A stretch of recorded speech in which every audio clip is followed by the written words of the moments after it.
You are sitting on your couch, watching a movie you have wanted to see for weeks. You are 15 minutes in. The plot is interesting. The cinematography is beautiful. But during a quiet, slow-paced scene, your hand unconsciously reaches into your pocket. Without making a conscious decision, you unlock your phone. You open an app, swipe down to refresh, close it, open another app, swipe down again, and lock the phone. You put it back in your pocket. You haven't seen any new information. You haven't received a message. And strangely, the hardest part isn't missing a few seconds of the movie. It is the quiet, sinking realization that you no longer have control over where you place your own attention. Personality changes rarely happen overnight in dramatic cinematic moments. They happen so gradually that people almost never notice them taking place. They begin as ordinary behaviors, which turn into daily repetitions, which create subtle psychological effects, which slowly calcify into the traits we eventually call our personality. The question we have to ask is not simply why you feel distracted, but rather, what if some parts of your personality are not simply who you are, but what you have practiced for a very long time? Think of the mind like a path through a forest. Walking through the forest once doesn't create much of a path, but walk in the same direction every day, and the grass slowly bends. The soil compacts. Eventually, the path becomes easier to follow than the untouched woods around it. The brain can work in a similar way. What we repeatedly practice can become easier to repeat. Repeated behaviors and thought patterns can deeply influence our attention, our emotional responses, our expectations, our habits, our self-perception, our coping patterns, and our automatic reactions. This does not mean that your personality is completely determined by your habits, or that your screen time is entirely your fault. Personality is incredibly complex, and technology companies spend billions of dollars to engineer these exact pathways in your brain. The goal here is not to suggest a deterministic transformation, but to explain how gradual influence works. Because once you understand how your brain learns to crave the screen, you can begin to teach it something else. You sit down at your desk to do deep, focused work. You need to write a report, study for an exam, or balance your budget. You open the document. You type one sentence. Suddenly, you feel a slight, almost imperceptible wave of boredom or mental friction. Instantly, you pick up your phone. You check your notifications, scroll for 5 minutes, and put it down. You return to the document. And strangely, the hardest part isn't the lost 5 minutes. It is the immediate, visceral exhaustion of realizing your brain cannot tolerate even 10 seconds of a challenge without demanding an escape. Maybe you call yourself a chronic multitasker. Maybe you think you simply have a short attention span. Maybe you've started believing that having ADHD-like symptoms is just your personality. But this is not because you are exceptionally unmotivated. This is where the psychology of variable ratio schedules and dopamine reinforcement becomes interesting. When you feel a moment of friction, your brain seeks relief. Checking your phone provides an immediate, low-effort hit of dopamine, the chemical associated with reward and motivation. Because the rewards are unpredictable, a text, a like, a funny video, your brain becomes obsessively hooked on the slot machine effect. And that relief can teach the brain something. The brain begins to associate the phone with safety from boredom and difficulty. The problem is that what protects you from a moment of mental effort today can make the act of simply focusing on a single task feel like an impossible torture tomorrow. You might see this bleed into your daily life. You cannot stand in line at the grocery store without looking at a screen, or you bring your phone into the bathroom just to pass 2 minutes. It is like constantly feeding a child candy every time they have to walk up a flight of stairs. At first, you think you are just giving them energy, but eventually their muscles atrophy, And they refuse to walk entirely unless you hand them a lollipop. Some habits work the same way. They don't just change what we look at. They change our fundamental willingness to endure discomfort.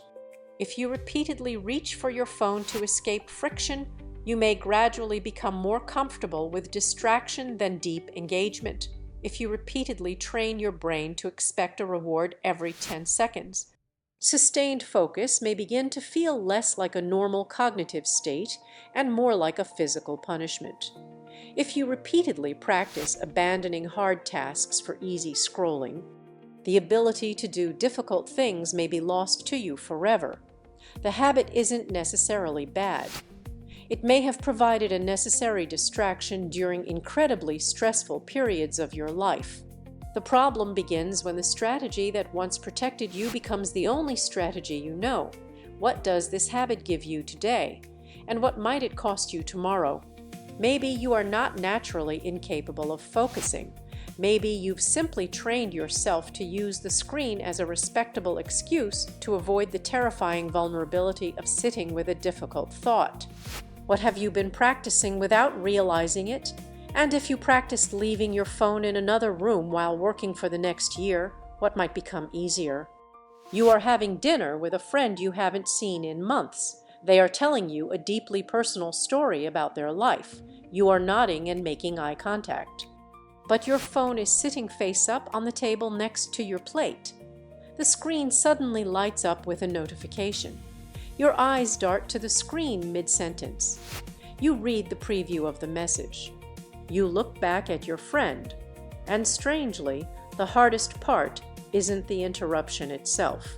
It's the immediate, brutal realization that you just prioritized a completely trivial piece of digital information over a living, breathing human being sitting right in front of you.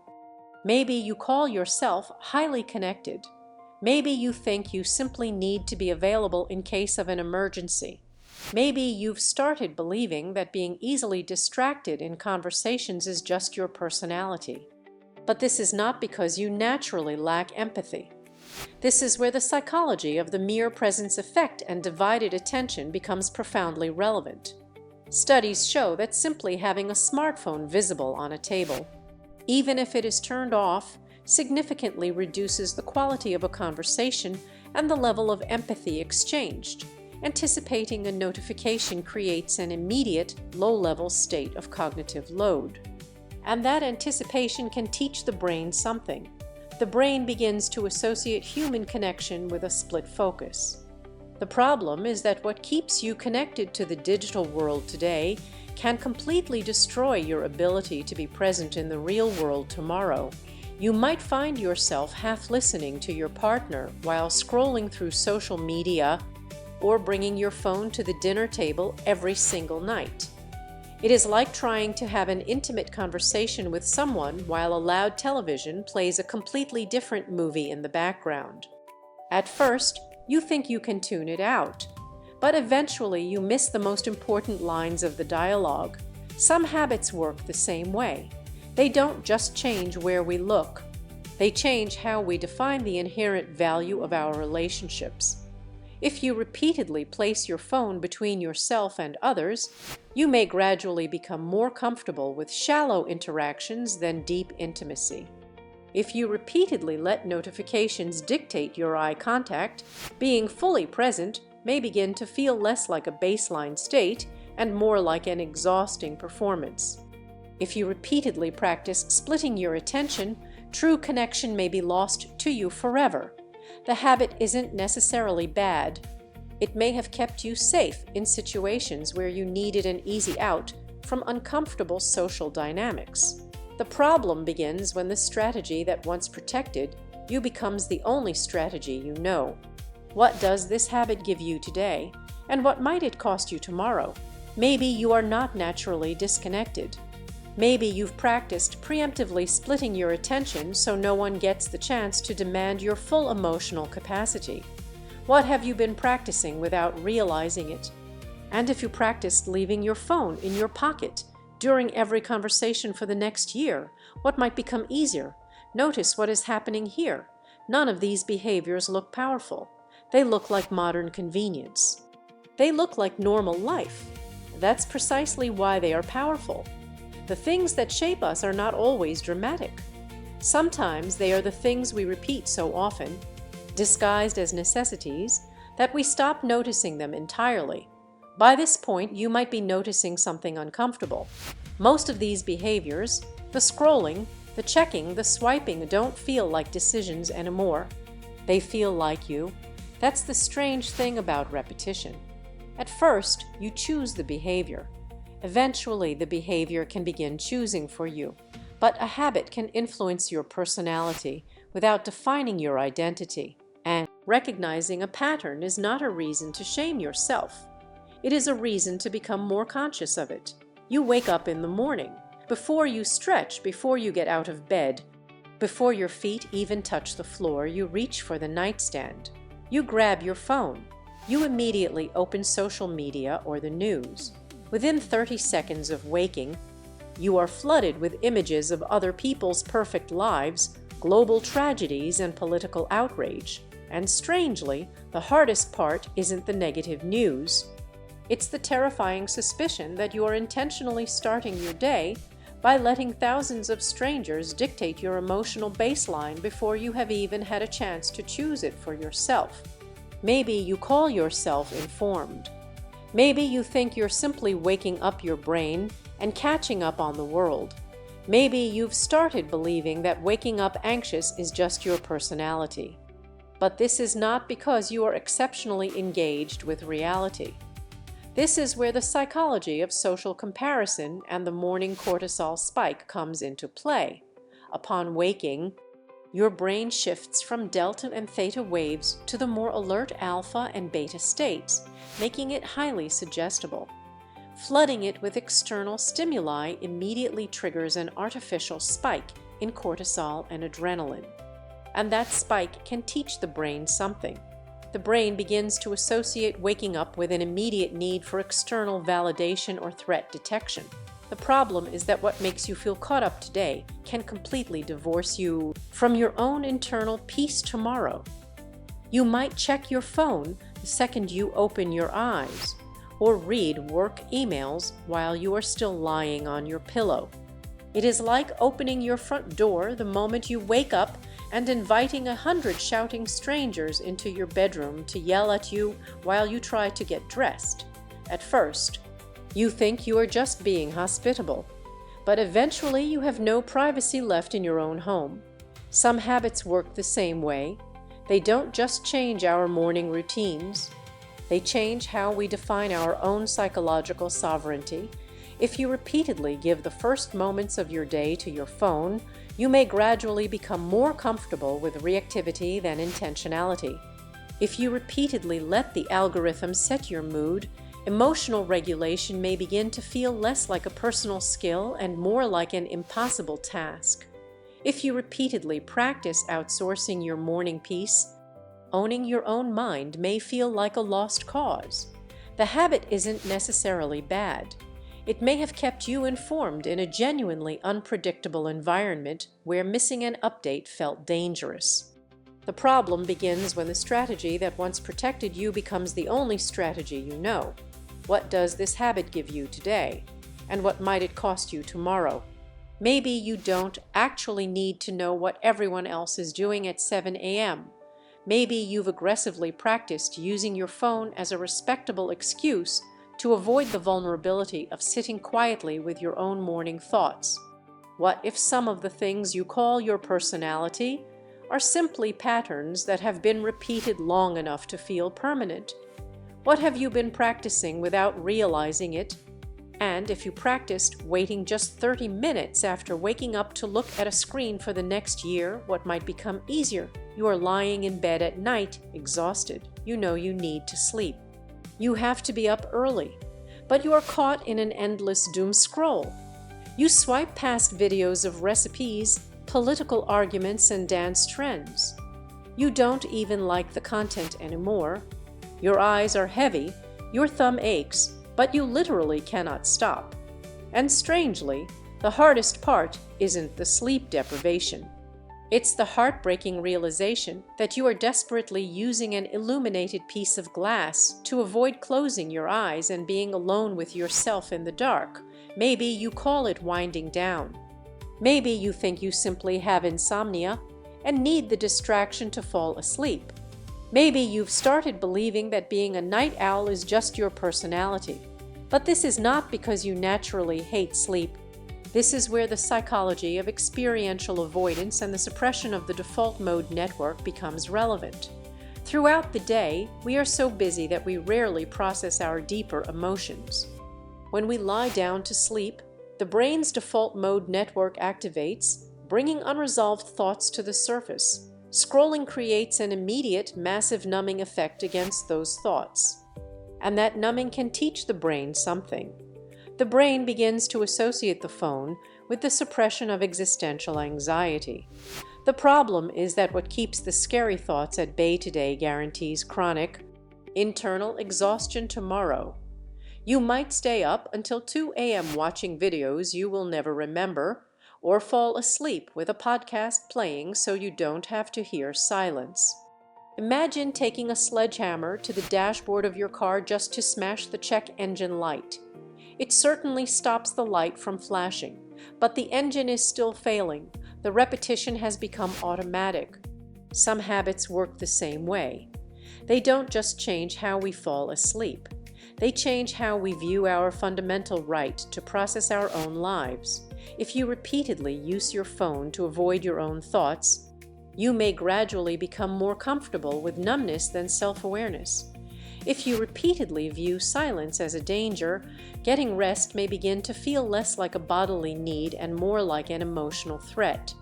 If you repeatedly practice running away from yourself, feeling at home in your own mind may begin to feel like an impossible myth. The habit isn't necessarily bad. It may have kept you safe during periods of intense grief when thinking too much was unbearable. The problem begins when the strategy that once protected you becomes the only strategy you know. What does this habit give you today? And what might it cost you tomorrow? Maybe you are not naturally an insomniac. Maybe you have simply practiced abandoning your own rest to prevent yourself from having to process your reality. What if some of the things you call your personality are simply patterns that have been repeated long enough to feel permanent? What have you been practicing without realizing it? And if you practiced leaving your phone out of the bedroom entirely for the next year, what might become easier? But there is a deeper idea underneath all of this. We have been culturally conditioned to view hyperconnectivity as a virtue. We are taught that always being available, always being informed, and always being stimulated are the ultimate signs of a productive life. We mistake a lack of boundaries for efficiency, and we mistake constant consumption for knowledge. But refusing to disconnect because you are afraid of missing out does not actually serve you. It deprives the world of your undivided attention, and it deprives you of the beautiful, messy, transformative process of being truly present in your own life. Understanding this difference between who you are and what you repeatedly practice is the key to untangling your identity from your phone. Changing a pattern does not mean you have to completely destroy your devices and become a hermit in the woods.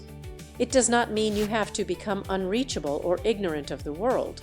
It simply means giving yourself more choices. A steering wheel doesn't decide where a car must go. It simply gives the driver the ability to change direction when the road curves. Awareness works in a similar way. Realizing that you have been practicing the habit of distraction does not instantly teleport you to a place of perfect focus, but it gives you agency. It gives you the steering wheel back. Why does any of this matter? Because the small choices you make every single day are quietly building the architecture of your future mind.